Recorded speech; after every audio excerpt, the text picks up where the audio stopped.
Selamat pagi Bapak dan Ibu yang dikasihi oleh Tuhan Yesus.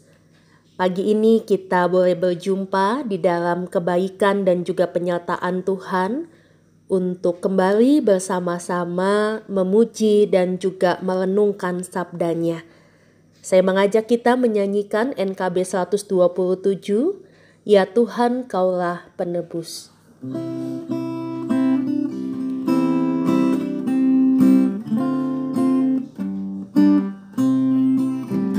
Ya Tuhan Kaulah penebus yang berikan darah-Mu menjadi kurban yang kudus mulia bagiku.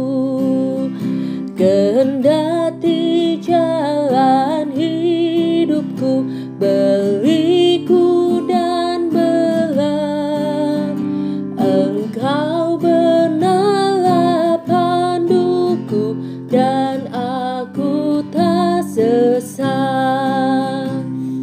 Tanamkan citra-Mu di dalam diriku supaya hatiku rendah dan mengasihi-Mu.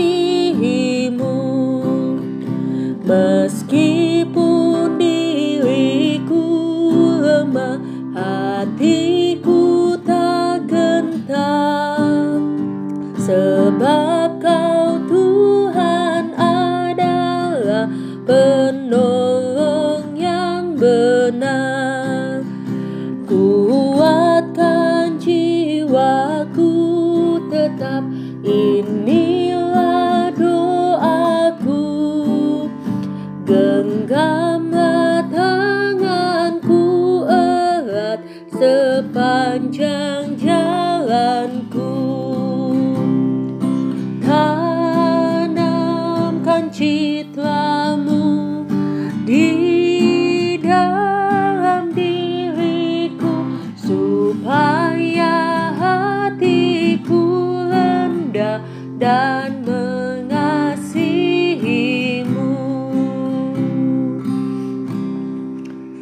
Kita berdoa.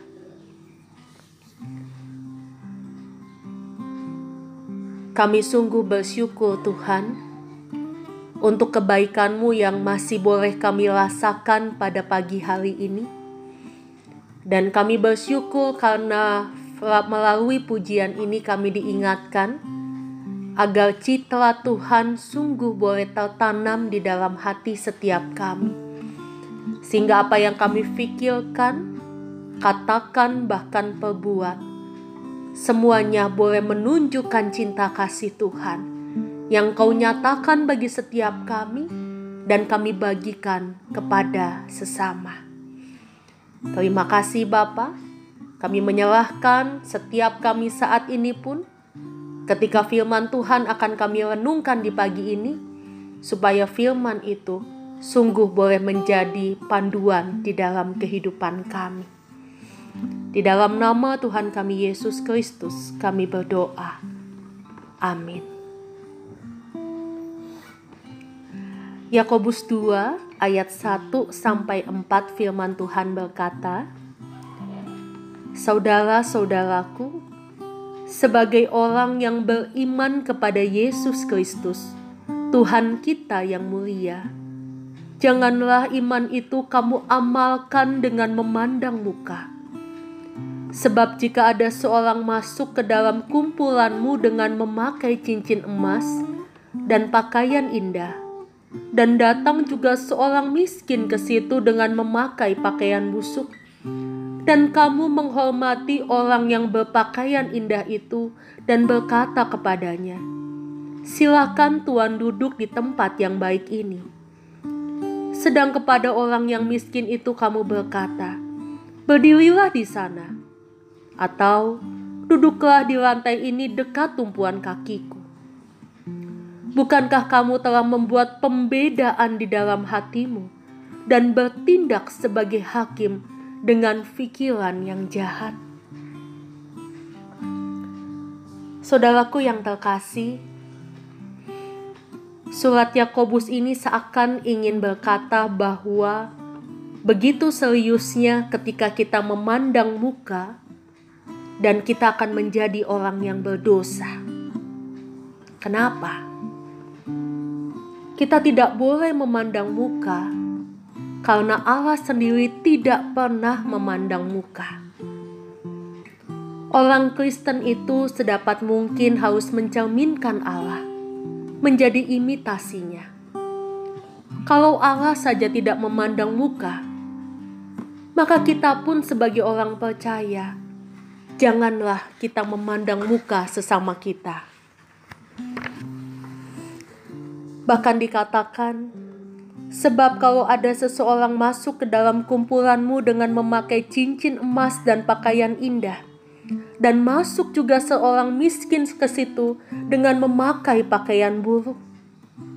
Saudaraku yang terkasih, ini menunjukkan kebiasaan yang ada pada waktu itu. Salah satu cara untuk seseorang memberi kesan kepada orang lain tentang dirinya, yaitu dengan memakai pakaian yang mewah, yang menunjukkan bahwa dia orang kaya pada masa itu.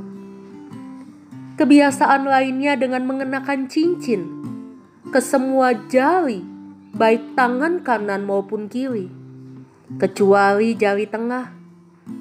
Bahkan kadang-kadang satu jari tidak cukup hanya mengenakan satu cincin. Jalan mereka pun dibuat melambai-lambai, supaya orang dapat melihat cincin-cincin yang dikenakannya itu. Begitu ekspresifnya, sehingga seorang bapak gereja yang bernama Clement dari Alexandria, Mesir, melarang orang Kristen untuk memakai cincin. Ketika orang Kristen ke gereja, mereka tidak perlu pamer atau menjadi etalase toko permata atau toko perhiasan. Karena rupanya, kondisi ini sudah begitu di luar batas, sehingga Clement berkata, "Okelah, kalau betul-betul ingin mempunyai cincin, boleh dipakai, tetapi tidak boleh lebih dari satu. Cincin itu juga harus dikenakan di jari kelingking. Dan satu cincin yang dikenakan itu pun haruslah merupakan simbol Kristen, bukan batu giok, batu pirus, melainkan yang berkenaan dengan lambang kekristenan, seperti salib, ikan, burung merpati. Ini masih diperbolehkan, tetapi hanya satu saja." Kalau Anda bertanya bagaimana dengan cincin pernikahan? Jelas pada zaman itu pasangan yang menikah tidak memakai cincin, karena belum ada tradisi seperti itu. Cincin merupakan warisan dari orang Belanda atau orang Barat. Tetapi artinya Bapak Ibu, mengapa Yakobus berkata ketika kita memandang muka, kita membedakan orang lain, itu menjadi dosa yang begitu serius? Firman Tuhan berkata, "Bukankah kamu telah membuat pembedaan dalam hatimu dan bertindak sebagai hakim dengan pikiran yang jahat?" Dengan membeda-bedakan orang, berarti kita sudah membeda-bedakan ciptaan Tuhan. Padahal Tuhan sendiri menghormati setiap orang. Dengan membeda-bedakan itu, berarti kita sendiri tidak menghormati apa yang dihormati oleh Tuhan. Selain itu, dengan memandang muka, kita cenderung bersikap tidak adil. Itu sebabnya secara tidak sadar, kita mengatakan bahwa ada sesama kita yang harus kita jilat. Ada sesama kita yang harus kita injak. Dan disitulah jahatnya. Padahal Tuhan kita begitu hebat, sehingga Dia menciptakan manusia itu unik, tidak ada duanya. Dan itu betul. Tetapi di balik semua perbedaan itu, semua orang mempunyai kesamaan. Bukan persamaan, melainkan kesamaan. Kesamaan yang hakiki, kesamaan yang ada pada semua orang, kesamaan yang primer, yaitu sebagai ciptaan yang segambar dan serupa dengan Allah. Maka, Apakah kita saat ini masih memandang muka? Ataukah saat ini kita belajar untuk melihat sesama kita sebagai ciptaan Allah yang juga tahu amat sangat baik dan Tuhan mengasihinya? Selamat merenungkan.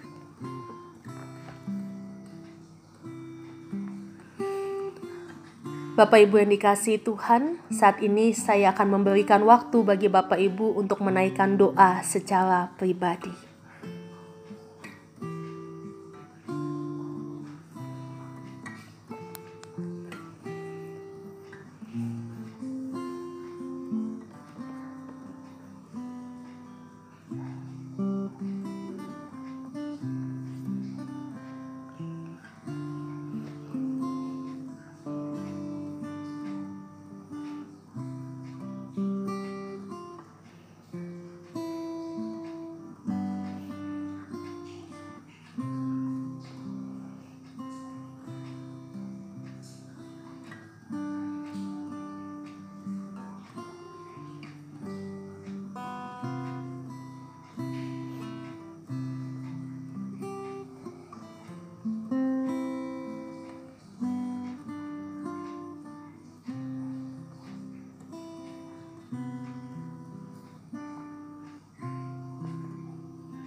Saat ini Tuhan, kami menyerahkan segala pokok-pokok doa kami ke dalam tangan pengasihan Tuhan, dan kami percaya bahwa Tuhan pasti memberikan yang terbaik. Di dalam nama Tuhan kami Yesus Kristus kami berdoa. Amin. Selamat pagi Bapak Ibu, selamat beraktivitas, Tuhan Yesus memberkati.